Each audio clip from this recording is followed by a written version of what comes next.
Hi guys, and welcome back to Feed Critique Friday, where I critique your guys' Instagram feeds and give you all the tips and tricks to better succeed on the app. If you're new here, hi, my name's Hannah. I'm a wedding and couples photographer turned educator who has used social media to rapidly expand my business, and I teach entrepreneurs how to do the same exact thing. Today we will be critiquing a photographer named Michaela. Her @ is captured by Michaela with an underscore between by and Michaela. Let's go ahead and pull up her Instagram feed. So scrolling through your Instagram feed, my initial reaction is your photos are beautiful, but the first thing that's popping out to me is just the overall busyness of the page. So when I look at it, there's just a lot going on. So the first thing I would suggest, just from first impressions looking at your feed, is to maybe simplify with some highlight covers. So I love that you're utilizing highlights. It's an awesome feature that Instagram has for us to kind of display not only our work, but like what our business is about, as well as you as a person. So I love that you're using the highlight covers, and I love how you've utilized them. I would just suggest creating a really simple highlight cover that maybe goes with the tones of your photos, or just is a simple word that kind of describes what the highlight cover is, so that when people are clicking onto your Instagram, their first initial reaction is to go look at the photos that are on your feed, rather than the initial reaction I have is, where do I look? So you don't want people to feel overwhelmed. You want them to initially go to your feed and then come back for some more information. So just simplifying those highlight covers, I think, is the first way you can achieve a little bit more simplicity throughout your feed. Continuing my scroll,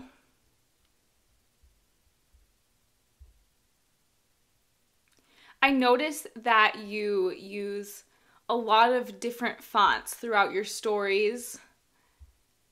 So for branding purposes, I would recommend picking one font, whether it's on Instagram or Facebook or whatever you use to create a lot of your visuals that you're putting on your stories, and just stick to that one font. It'll kind of add to that simplicity that I talked about, that when people are coming onto your page, your feed, that it's kind of just a more cohesive look and it kind of all flows. Right now it just kind of feels like it's chunked up by maybe a story that you made on Facebook or a story that you just screenshotted from another app. I would just try to use fonts that are the same, colors that are the same in those stories, just to add a little bit more simplicity and add to the flow of your feed.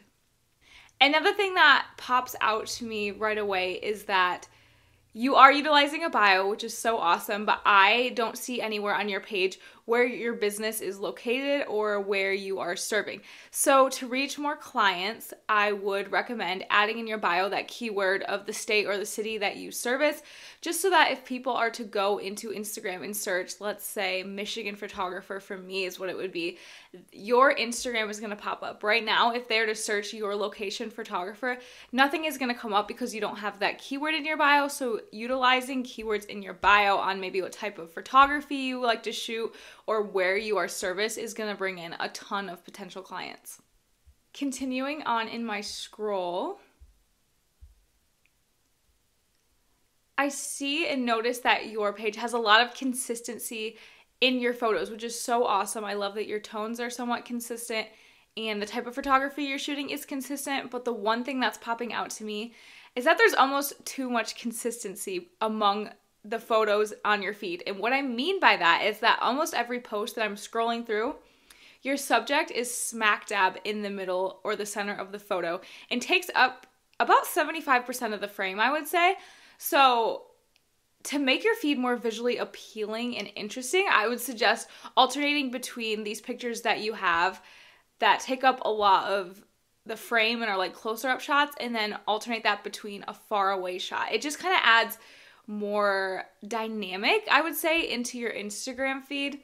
So you can actually see right here that you did kind of the alternating between that further away composed image and then the closer images. I would suggest incorporating a little bit more of that into your feed. It's just gonna add a little bit more of a wow factor to it, and when people are scrolling through it, they're like, wow, she has like diversity and dynamic range in what kind of photography, not necessarily the type of photography you're shooting, because obviously you have a niche and you want to stick to that, but the type of composition, so that people aren't thinking they're gonna get the same exact picture every single time. The next thing I noticed when I'm scrolling is that none of your photos have location tags. So location tags are that little tag that you can put on top of an Instagram post that tags to a specific location. So if you are looking to reach more potential clients, this is one of the best ways to do that. And since you don't have that location in your bio, I would suggest using some location tags. So when you post an Instagram post, just kind of post to where it is. It doesn't have to be the exact location of like maybe the studio you shot or somebody's house or whatever. You don't need to be divulging any personal information, but you can post maybe the city you're in or the state you're in, so that if people are looking for a photographer, they are likely to look at location tags and they might find you and you might come up. It also just gives Instagram the algorithm itself, a bit of a hint on who to show your content to when you're giving a more specific niche in what location you're looking for your content to be pushed to. Okay, we're gonna scroll over to the reel section of your page and take a look at what you have going on there.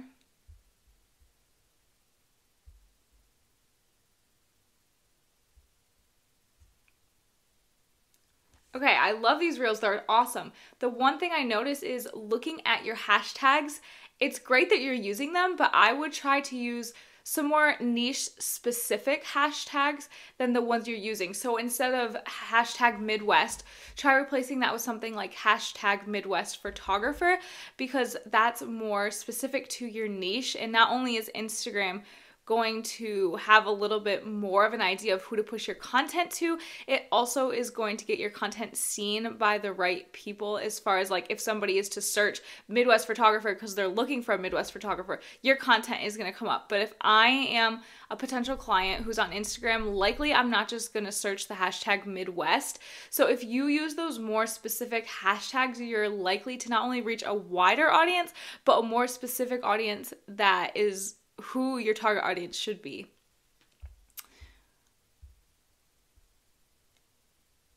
It looks like your before and after got a lot more views and engagement than your other reels. So I would encourage you to look at what kind of reels are performing well on your page and what type of content is doing well, and try to recreate some of those ideas. Obviously, it doesn't have to be the same audio, the same photos, but if you can take a concept like before, after, or maybe some people really like seeing behind the scenes, use that content again. You can repurpose content, and if it went well, use it again.